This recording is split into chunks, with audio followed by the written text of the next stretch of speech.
दोस्तों, आज हम एंड्रॉयड मोबाइल के चार्जर को रिपेयर करना सिखाने वाले हैं। दोस्तों, मेरे चैनल पर जो फर्स्ट वीडियो है एंड इसी चार्जर को रिपेयर करना हमने सिखाया था, लेकिन काफ़ी दिनों बाद ये चार्जर फिर से ख़राब हो गया है। दोस्तों, उस वीडियो में 100K प्लस यानी वो बोले तो 1 लाख से ज़्यादा व्यू आए हैं। उसके लिए आप लोगों का तहे दिल से शुक्रिया। आप लोगों ने हमारे फर्स्ट वीडियो में ही अपना प्यार और आशीर्वाद दिया है।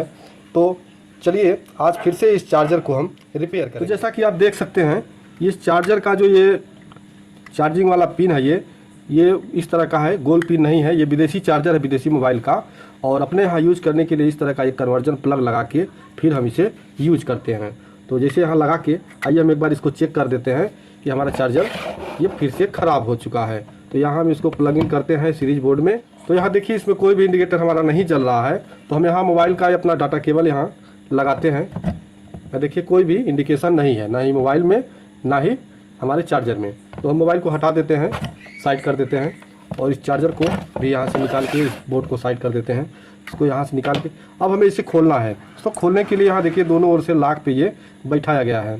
तो इसको क्या करना है, किसी भी चीज़ से आपके पास इस तरह का कोई हथियार हो, कोई भी टूल हो, तो आराम से खोलेंगे तो इसके लॉक टूटेंगे नहीं, जिससे आप फिर दोबारा इसको आसानी से बैठा सकेंगे। देखिए, एक ओर से खुल गया और दूसरे साइड का भी हम इसी तरह से खोल लेते हैं। तो अभी हम दोनों साइड का ये बॉक्स निकाल दिए हैं और अब इसको प्लेट को हमें यहाँ से पुश करेंगे, ये बाहर आ जाएगा। अब देखिए इस तरह से ये जो 2 पॉइंट बने हुए हैं, पिन लगी हुई है, इसी 2 पिन के थ्रू हमको इसमें अंदर सप्लाई में ये दोनों पिनें कहाँ टच होती हैं, इसके इन दोनों टर्मिनल पे, इन दोनों पिनों पे यहाँ ये टच होता है। यहाँ से हमारा 220 वोल्ट AC इसके अंदर इन होता है। हमें यहाँ 2 वायर जोड़ के, जिससे मैं सीरीज बोर्ड में लगा के यहाँ इसका वोल्टेज चेक कर सकूँ। तो यहाँ देखिए इस तरह का मेरे पास वायर है, प्लग लगा हुआ। तो मैं यहाँ फटाफट इसको जोड़ देता हूँ। तो मैं दोनों वायर को यहाँ जोड़ दिया हूँ।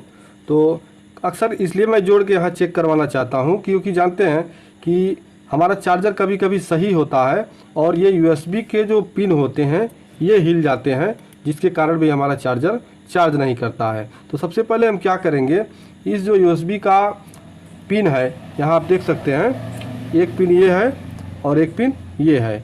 ये आपका माइनस है और ये प्लस है। ठीक इसी तरह से दूसरे USB पर भी ये माइनस है और ये प्लस है। तो अब हम यहाँ इसको रख के और इस पर सप्लाई दे के पहले इन 2 पिनों पे हम वोल्टेज चेक करेंगे, जो कि हमको 5 वोल्ट के आसपास हमको मिलना चाहिए। तो हम प्लग को यहाँ लगा देते हैं सीरीज बोर्ड में और मल्टीमीटर को DC के 20 वोल्ट के रेंज में हम रखेंगे। 20 वोल्ट के रेंज में रख के अब यहाँ हम इसकी सप्लाई, जो आउटपुट की सप्लाई है, देखिए ये माइनस है और ये प्लस है। यहाँ हमको कोई भी सप्लाई नहीं मिल रही है, कोई भी सप्लाई नहीं मिल रही है। अब हम क्या करेंगे, एक बार प्लग को निकाल के फिर यहाँ हम इसके इनपुट में देखिए यहाँ एक धारी बना होता है, ये आप बीच में देख रहे होंगे, ये लाइन खाली है यहाँ। यानी हमारा जो ये ड्राइवर ट्रांसफार्मर लगा हुआ है ये 2 भागों में बटा होता है, एक प्राइमरी और एक सेकेंडरी। तो आप जब भी चार्जर रिपेयर करें, अगर इधर आपका हाथ कहीं टच हो जाता है सप्लाई लगे हुए, तो भी आपको करंट नहीं मारेगा। लेकिन अगर आप इस जो लाइन है ये प्राइमरी की ओर कहीं भी आप अगर टच कर देते हैं हाथ से, तो आपको करंट लग जाएगा। तो कृपया इधर आप सावधानी से काम करें। तो आइए क्या करना है, यहाँ हमारा जो लगा हुआ है मेन फिल्टर, आप देख सकते हैं मेन कैपेसिटर जो लगा हुआ है, जो हमारा सीधे 300 वोल्ट DC से जुड़ता है। तो इस पर हमको वोल्टेज चेक करना है। तो सबसे पहले इस पर हम यहाँ सप्लाई लगा देते हैं फिर, और इस कैपेसिटर को, मल्टीमीटर को हम रखेंगे 1000 वोल्ट के रेंज में, क्योंकि यहाँ अगर सप्लाई होगा तो 300 वोल्ट से प्लस होगा। यहाँ हम इनके दोनों टर्मिनल पे देखिए सप्लाई, यहाँ भी हमारा कोई सप्लाई नहीं है। फिर हम सप्लाई निकाल देते हैं। अब इसको ऑफलाइन हमको चेक करना होगा। तो मल्टीमीटर को हम क्या करेंगे, कंटिन्यूटी के रेंज पे रखेंगे, बजर मोड में रख के, देखिए बजर बोल रहा है। अब क्योंकि हमारा यहाँ ही सप्लाई नहीं है, मेन जो हमारा है कैपेसिटर, यहाँ पर ही सप्लाई नहीं है, तो कहाँ से आगे सप्लाई मिलेगा। तो ये सीधे कहाँ जुड़ा है, इस SMD डायोड से, जो हमारा ब्रिज रेक्टिफायर होता है, जो AC को DC में कन्वर्ट करता है। आप देखे होंगे ये जो इस तरह का ब्रिज रेक्टिफायर बनाया जाता है 4 डायोड मिला के, 4 डायोड और एक कैपेसिटर, सेम वही चीज़ होता है, बस इसको छोटे सामान में लगाने के लिए छोटा इसको बना दिया जाता है। एसएमडी, इसको एसएमडी रेक्टिफायर बोलते हैं। और यहाँ देखिए एसएमडी 4 डायोड मिला के ये बना होता है और ये हमारा कैपेसिटर हो गया। इनको हमको चेक करना होगा, इस डायोड को। इस डायोड को चेक करने के लिए क्या है, मल्टीमीटर को कंटिन्यूटी रेंज पे रख के और यहाँ हम इसके इस दोनों पॉइंट पे चेक करेंगे। देखिए यहाँ हमको कुछ रीडिंग मिलना चाहिए, क्योंकि यहाँ कैपेसिटर जो लगा हुआ है वो अपना रीडिंग बताएगा, जो चार्जिंग और डिस्चार्जिंग। यहाँ देखिए एक साइड से बताया, एक साइड से नहीं। अब इसका जो प्राइमरी है, इसका जहाँ हम 220 वोल्ट एसी इस पे देते हैं, इसको भी हम चेक कर लेंगे। देखिए यहाँ कोई भी रीडिंग नहीं बता रहा है, तो प्राइमरी में हमारा कोई रीडिंग नहीं बताता है। हम मीटर का प्लॉट पलट लेते हैं और फिर यहाँ चेक कर लेते हैं। यहाँ हमारा कोई भी शॉर्टिंग नहीं है। अब यहाँ भी शॉर्टिंग नहीं है। इसके बाद हमारा एक पार्ट क्या लगा हुआ है, वो है ये रेजिस्टेंस। आपको मैं एक बार दिखा दूँ अच्छे से। देखिए एक सप्लाई यहाँ से होके इस डायोड पे, यहाँ से होके डायोड पे चली जा रही है डायरेक्ट, और जो दूसरी सप्लाई है इस यहाँ पे आई और यहाँ पे क्या लगा हुआ है, एक रेजिस्टेंस, जो कि आपका फ्यूज का काम करता है। जब भी कोई शॉर्टिंग होता है तो ये रेजिस्टेंस उड़ जाता है। यहाँ रेजिस्टेंस यहाँ से लग के और इस दूसरे वाले पॉइंट पे मेन एसी पे जुड़ रहा है। अब हमको इस रेजिस्टेंस को चेक करना होगा कि हमारा रेजिस्टेंस ख़राब है या सही।